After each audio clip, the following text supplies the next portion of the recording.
Okay, this might be a bit soft, but I don't want to bend over for that one. I'm going to be talking about Facebook AI Research's submission to the COCO Object Detection and Segmentation Challenge. This is going to work with Sergey Zagoreku, Sonny Lin, Pedro Pinero, Sandros, Signature Dollar, and Joe Dollar. All the pictures down there. First of all, the results. They've already been presented. We came in second place and had 33% detection COCO metric and 25% segmentation. This represents a 66% improvement over the past RCNN baseline. And we saw the greatest improvements in small objects, which you can see improved from 3% to 14%, and also in object localization. And I'm going to be explaining some of the methods we used to achieve this. So our submission consisted of two parts. The first part is the deep mask network, which was presented at MIPS this year by Pinero et al. From Facebook AI Research. The deep mask network is a segmentation network, and we augmented it with some new features, which I'm going to be talking about, that improved its performance on COCO. Second, we used a modified version of the FastRCNN object detector, just like everyone else. I'm going to be talking about those modifications as well. First I'll talk about the deep mask object proposals. So the deep mask is an end-to-end trained convolutional neural network that we used for proposal generation and for segmentation. So it has two branches. The top branch is used to predict the segmentation mask from an image patch. And the bottom branch is used to predict an objectness score, which is the likelihood that a given image patch contains a COCO object in the center region, or any object in the center region of that patch. It's an end-to-end trained deep CNN. It's trained on these COCO image patches, and so this is an example of a positive image patch. So the input is the image on the left, and the target for the top branch is the COCO segmentation, and the target for the bottom branch is just a 1, because there actually is an object in the center of this patch. Here's another example of that. And then we also train it with negative patches. So this patch has no object in the center. And so this is, the bottom branch is predicting a 0 here because there's no object. And the top branch is just not trained on negative patches. It's important to point out that patches that contain an object that's not the proper scale or the proper dimensions in that patch also counts as a negative. So we're only looking for objects that are properly centered and at the right scale in that box. So at inference time, the network is run fully convolutionally. So we end up with like an image mask for scores and for masks. So if you look at this red box in the scores and masks, you see that for this bounding box here that surrounds this yak, it has a high score, a high probability of there being an object in the center of this box, and it predicts a mask, like a segmentation mask for this object. Whereas if you take another bounding box that does not have an object centered in it, it will have a low score, and the mask is kind of irrelevant here. Then we added two new features to deep mask. The first is iterative localization. So, first of all, this is just what's the inference that's performed at a single scale. We actually run this at several different scales to produce a set of proposals. Now, the new features we've added, one is iterative localization. So a set of 2,000 proposals is generated densely using the fully convolutional inference.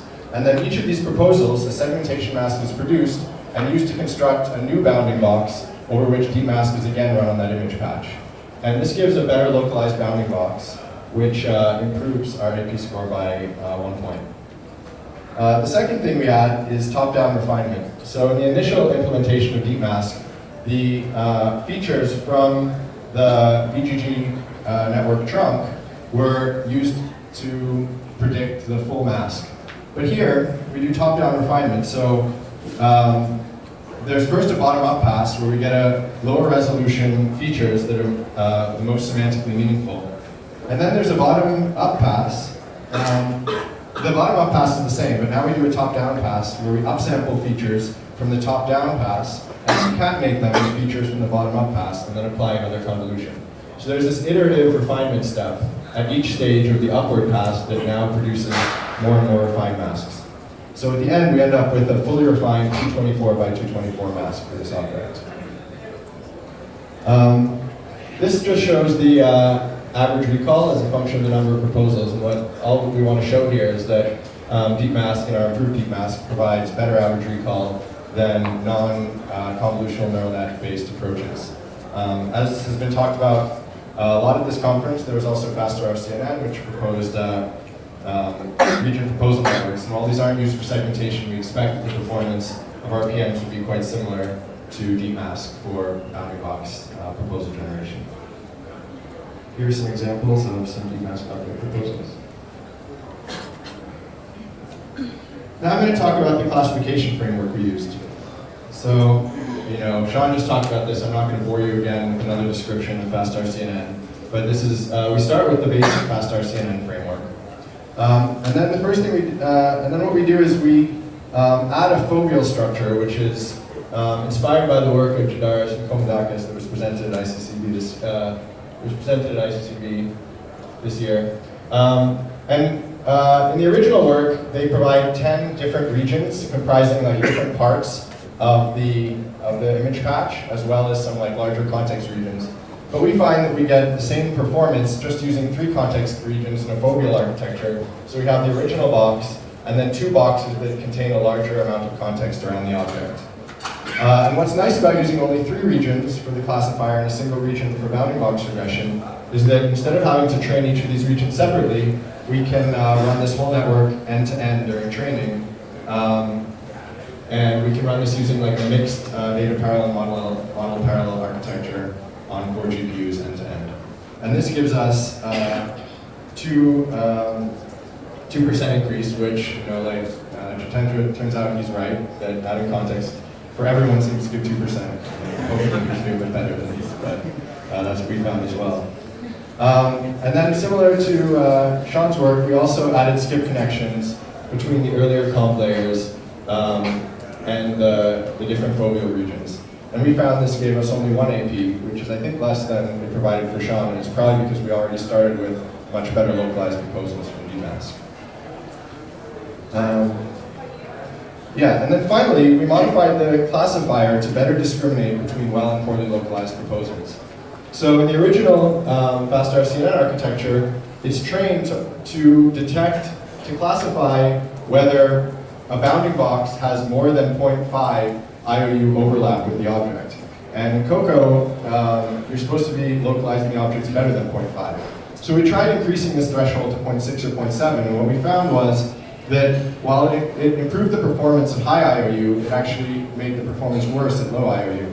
So we decided to combine these approaches by using a multi-threshold loss, where we have multiple heads at increments of 0.05 all the way from 0.5 to 0.75 IOU. Each image, or each batch, only trains a single one of these heads. So the rest of the network is all trained jointly, but each of these heads is trained individually. And the reason for that is we want to have the proper foreground-background balance for each head, which is very important.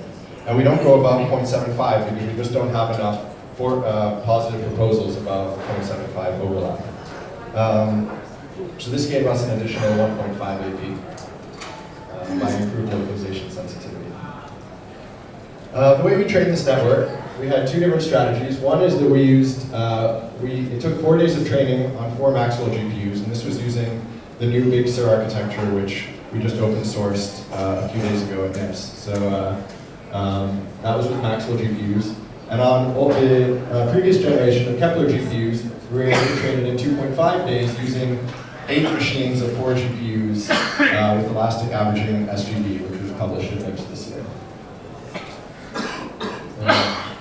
So for inference, the model I've described so far provided bounding box detection scores of 30.1 AP.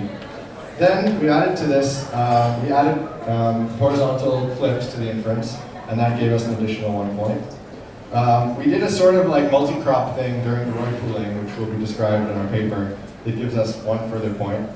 And then finally, we gain an additional 1.5 from using a semi model ensemble for our final result. I think this was already talked about by the COCO organizers, so I'm not going to belabor this point. But as you can see, most of where we are losing the most points is in background confusion, so false positives and false negatives. There's it's actually quite easy, the classification problem between different types of objects with fast RCNN. And then the localization up to 0.5 is quite good, and the localization is worse at 0.75, but it's not actually clear like how well localized these objects actually are in the annotation. So there seems to be some room for improvement there. But it's not clear how much. And then there was a big difference between small objects and medium and large objects. In particular, we have a lot of, about half the objects are just missed. Half the objects are false negatives for small objects. So there's a lot of room for improvement on small objects, and they probably need a lot more context to be able to detect very small objects. So now I'm just going to show some segmentation examples. And just to clarify, the way we got these segmentation examples is, we started by generating proposal bounding boxes with deep mask. Then these objects were detection and classification were performed with fast RCNN. And finally, these scored bounding boxes were passed to deep mask to generate segmentation masks. So I'll start with just a simple one. We've got a person on a skateboard with two boats, and then there's like a little piece of a person on the side. Here's another example. I don't know why this person is holding two cell phones and two laptops. We do really well on people. Probably everyone does quite well on people because there's a lot of training data. So like even all these little people at the front are detected very well. In fact, we do kind of extremely preternaturally well on people because we get all these like really blurry people in the background here. And then we've got the like COCO-like image here. This is sort of, I think it was a prototypical COCO image. All the broccoli and the carrots. So the context, I can see places where the context really seems to help, like here. The thing that I think is interesting here is if you look at the bottom, the dashboard here is labeled as a car, even though the dashboard has no features itself on it. So it seems like the network has learned that, you know, kind of whatever's underneath an image that looks like a scene is probably the dashboard of a car. Sometimes though, the context gets things wrong. Like, it's decided that this guy's hair is a baseball glove, I guess in the sports scene. And there are also mistakes made on objects that probably aren't in the training set. Like, I haven't seen an otter before, so it decides that it's a bear. And then there are images like this with two sinks.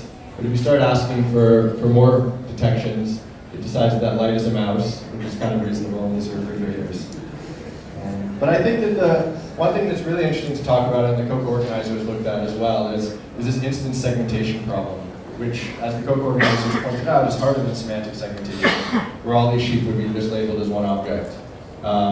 These networks find a whole bunch of sheep here, and then you can ask for even more sheep. Wow. And they're detected quite well. Vases, donuts. One class where this localization actually performs quite badly is zebras, and it's kind of interesting because we might think that actually zebras are kind of evolved to avoid localization. So, the networks are maybe performing the same as our visual systems. And then we perform really terribly is books, because books, first of all, the annotations are quite noisy, and then they're also very narrow, and so it's very hard to actually localize these books. You'll notice that one of these bird statues was labeled as a bird as well. Another place that localization is hard is when, for model identity, when some specific partial objects exist in the training set. Like there are a lot of toilets that don't have that top to them. So we actually split this toilet up into two pieces. And then, you can see here we do quite well in the large objects, but we have this false positive on the small object. There's that little bench in the corner that we get wrong. And we also have false negatives on small objects, where all these large horses and people are detected, but the small people in the background are missed. And then here are just a couple other examples that I think are nice. And the most crowded one here, where it just finds all sorts of things.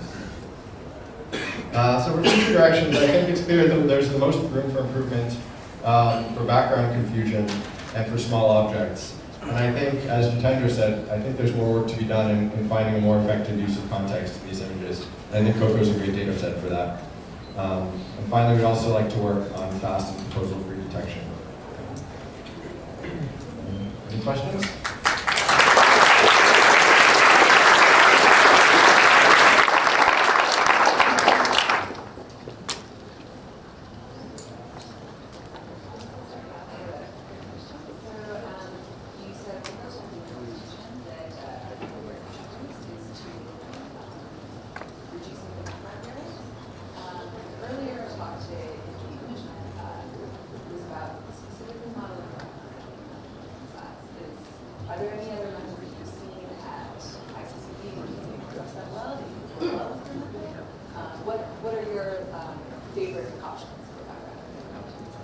Yeah, that's a very good question. Could you repeat the question, please?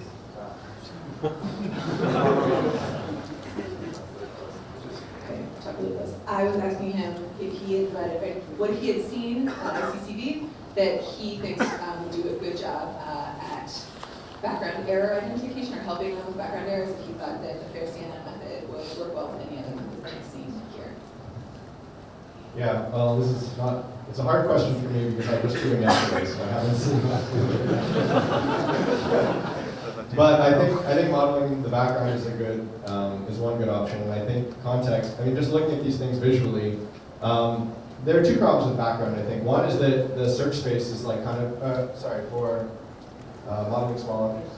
Background confusion. So the background confusion is particularly bad for small objects, and I think part of that is that proposal generation is very hard because the search space is too large. And the other part of this problem is that there's just not enough information in what's enclosed by the bounding blocks itself to differentiate positives and negatives. And there's just a larger number of negatives to choose from, especially in cluttered scenes. So I think part of this involves like modeling the background better, and I think part of it involves context. I think there's also just an upper limit on the performance of small objects because of just how these things are annotated and how much you can see in these small objects in the first place. Any other questions? All right, well, I suppose we will move on to our next speaker from Microsoft. So can we thank Adam for...